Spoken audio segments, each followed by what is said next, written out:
Bir dənə Allahın namazı vaxtında qıl əmri var ki, namazlarınızı vaxtında qılın. Namazı vaxtında qıl əmri 100 dənə eybivizə çıxardacaq. Diqqətli ol buna.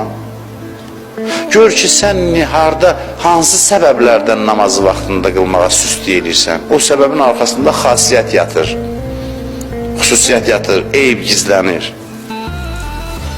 Sözün qısası, böyük adamlar özü ilə məşğuldur gecə gündüz. Kimlər ki, böyük bilirsiniz, onlar hamısı özü ilə məşğuldur.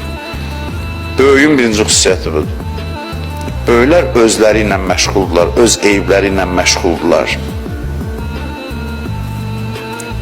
Əleyhisselam dedi ki, başqaları deməmiş öz eybini etiraf edən adamlar, böyük adamlardır.